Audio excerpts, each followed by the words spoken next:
Di mana titik tidak masuk akalnya? Di mana titik tidak masuk akalnya? Aksara film passwordnya. Film ini dimulai dan menampilkan si Adam and the Gang yang lagi di kuburan. Aduh, baru juga mulai. Ternyata yang wasted di sana adalah sepupu si Kania gara-gara jadi korban dokter kecantikan gadungan. Yang kali itu sepupu si Kania ini pengen glowing dengan budget pelajar. Mana bisa? Berpindah ke arah lain, di sana terlihat seorang pria bernama Rama, yang dimana waktu itu dia niat buat ngasih surprise ke ayangnya yang bernama Sophie, bukan temannya Lazada. Namun kedatangan si Rama itu tidak di waktu yang tepat, yang membuatnya hanya dapat 2M. Makasih mas. Makasih. Udah gitu doang. Kala itu si Sophie pun ngungkapin kalau saat ini mereka dalam bahaya karena polisi sebentar lagi akan menggerbek klinik kecantikan si Sophie. Karena di sana si Sophie pun bilang kalau salah satu kliennya wasted gara-gara datang ke kliniknya. Lagian minta suntik putih malah disuntik mati. Beralih kembali ke arah si Kania yang lagi mewek. Di sana waktu itu dia nyeritain sepupunya yang bernama Uli. Ternyata si Uli ini berprofesi sebagai seorang sekretaris. Ya, kalian tahu sendirilah, kalau sekretaris itu harus glowing cuy, biar cepat naik gaji.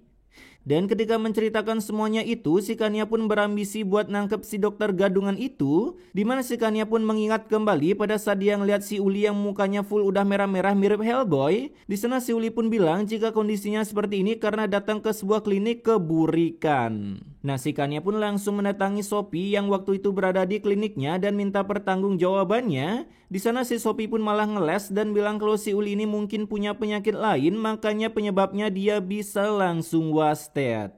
Usut punya usut, ternyata si Uli ini bukan satu-satunya korban malpraktek si Sophie, melainkan ada beribu-ribu orang yang udah jadi korbannya. Nggak ribu juga sih, tapi intinya banyak. Dimana si Sophie ini memproduksi cairan pemutihnya sendiri dan dipasarkan oleh suaminya yaitu Rama. Berpindah ke arah rumah Sophie, kala itu ada dua mama yang gedor-gedor nyuruh si Sophie keluar. Sophie, dokter kecantikan palsu itu kabur. Udah tahu kabur nggak perlu gedor-gedor anjing. Di sana para mama ini pun bilang ke si Adam kalau anak-anak mereka menjadi korban si Sophie padahal udah ngeluarin duit beratus-ratus juta agar jadi glowing. Buset dah, mending datang ke dokter Richard. Sementara itu di tempat lain, di sana si Sophie pun mendapatkan gangguan dari arwah si Uli yang nyuruh buat balikin wajahnya. Lah, gimana caranya? Dan tanya suara, si Sophie pun kejatuhan cairan kosmetiknya yang mirip minyak sawit buatan pemerintah. Buset dah, merah bet anjing. Dimana waktu itu si Sophie pun merasa wajahnya seperti kebakar setelah tersiram cairan kosmetiknya sendiri. Dan tak lama kemudian datanglah si Rama yang kaget ketika ngeliat wajah istrinya yang ikut-ikutan cosplay Hellboy. Buset dah, malah di roasting. Hasil melihat itu, si Rama pun langsung menelpon si Adam buat anterin Sophie ke rumah sakit. Singkat cerita, si Adam and the Gang pun sudah sampai di rumah si Rama. Kala itu mereka pun melihat si Sophie yang udah klepek-klepek kayak ikan mas. Dimana waktu itu meskipun wajah si Sophie udah kayak Hellboy, namun si Kania masih ngenalin dia dan pengen hantem wajah merahnya. Buset dah. BGGST kali orang lagi sekaratul maut malah pada ribut. Waktu itu saat si Kania ini masih ngenalin si Sophie, hasil si Rama pun berpikir kalau sampai si Kania lapor polisi maka dia akan dalam bahaya. Lalu si Rama pun nyeritain pada saat si Uli datang ke klinik Sophie. Kala itu si Uli yang baru aja diangkat menjadi sekretaris direktur utama pun pengen glowing biar jadi bini kedua bosnya. Asik. Di sana si Sophie pun menawari beberapa paket kecantikan yang nominalnya sangat besar yaitu 100 juta rupiah. Terlebih lagi si Sophie juga meyakinkan si Uli jika kosmetiknya dibuat oleh suaminya yang udah bersertifikat. Anjas. Namun ketika melihat kondisi si Sophie semakin menjadi buruk sampai-sampai ia pun harus wasted di tempat tanpa dibawa ke rumah sakit terlebih dahulu, dikarenakan dua jantan ini malah pada curhat. Dikira kopdar kali ya. Kemudian si Adam pun ngabarin ke trio cewek ini kalau si Sophie udah meningsoy karena baginya itu adalah balasan dari yang maha kuasa. Wadaw. Di sana si Adam pun nyoba buat nenangin si Kania dan bilang kalau mau ngebacot kayak pejabat yang lagi kampanye pun gak akan bisa ngerubah keadaan karena kuncinya cuma satu yaitu sabar. Sabar sampai kapan? Ya sabar aja. Dan pada malam harinya si Adam pun ngedatangin rumah si Sophie, namun anehnya di sana tidak ada seorang pun yang ngaji atau jagain jenazahnya termasuk si Rama suaminya. Hasil kala itu si Adam pun dapat SMS dari si Rama yang tampilannya udah mirip quest di PS2.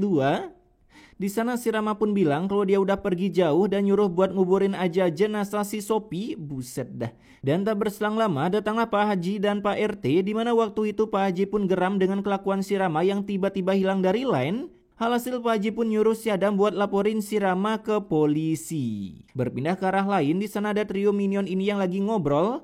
Kala itu mereka pun mendengar suara perempuan yang teriak kepanasan, dan tak berselang lama mereka pun melihat seorang perempuan yang udah tengkurap cosplay labi-labi. Alhasil mereka pun berniat untuk mengecek perempuan tersebut. Sementara itu di tempat lain, ketika MC ini lagi ngobrol, tiba-tiba mereka pun ditelepon si Adam dan dikabarin jika si Rama udah lari dari kenyataan. Kala itu mereka pun beranggapan jika si Rama ini nggak mau tanggung jawab atas kejahatan yang udah dilakuin bareng istrinya. Di sisi lain, Rama yang pada waktu itu mobilnya nyungsruk dan mogok, alhasil dia pun berniat buat kabur ninggalin mobilnya dan hal tak manu akal pun langsung terjadi. Kan bisa lompat ke samping anjing, malah ampun-ampun. Lalu tak berselang lama polisi pun datang dan langsung saja menangkap si Rama. Pak Prabowo jadi polisi cuy. Beralih ke arah si Adam dan Pak Haji, kala itu datanglah polisi yang membawa si Rama. Iya Pak, setelah dapat laporan kami segera bertindak. Top 10 kejadian langka cuy. Kala itu Pak Haji pun nanya ke si Rama kenapa dia ninggalin jenazah istrinya. Di sana si Rama pun bilang kalau dia nggak mau nanggung perbuatannya sendirian. Lalu Pak Haji pun nunjukin jenazah si Sophie yang matanya entah kenapa nggak mau nutup alis, melotot only. Lalu si Rama pun nyeritain kalau si Sophie ini sering ngasih obat dengan dosis over kepada pasiennya dengan alasan biar cepet glowing. Kalau misalnya dia meninggal, kita tinggal kubur aja. Ya, emang sih, tapi nggak gitu konsepnya juga cuy. Nah pada saat itu si Rama pun nyeramain si Sophie kenapa dia pakai dosis yang over. Akan tetapi si Sophie yang memiliki kecerdasan di atas Albert Einstein pun bilang kalau dosis yang lebih banyak artinya glowingnya juga lebih cepat meninggal. Dan tak cukup sampai di situ saja, ternyata mayat korbannya pun tidak dikembalikan ke keluarganya melainkan dikubur di sebuah tempat. Singkat cerita, jenazah si Sophie pun udah selesai diurus dan hendak dikuburkan. Kala itu terjadi lagi sebuah keanehan, yaitu kuburan si Sophie mengeluarkan air yang sangat panas. Berasap dan panas sekali Pak Haji. Nah kala itu mereka pun bingung kenapa hal ini bisa terjadi padahal mah udah nggak aneh. Lalu si Kania pun bilang kalau mungkin ini adalah azab yang si Sophie terima karena semasa hidupnya dia suka bikin kulit pasiennya terbakar. Masuk akal juga sih. Kemudian Pak Haji pun ngide pakai bambu plus tambang buat nurunin jenazahnya. Dan pada akhirnya para warga pun nyoba ide tersebut yang mengadopsi metode kambing guling. Kami ini Allah, mudahkanlah ya Allah, Allahu Akbar. Dimana meskipun idenya nyeleneh dan gak manu akal, namun karena kekuatan sutradara, mayat si Sophie pun akhirnya berhasil dikuburkan. Hore. Pada malam harinya terlihat si minion ini yang lagi skincarean biar glowing kayak artis Korea Kim Jong Un.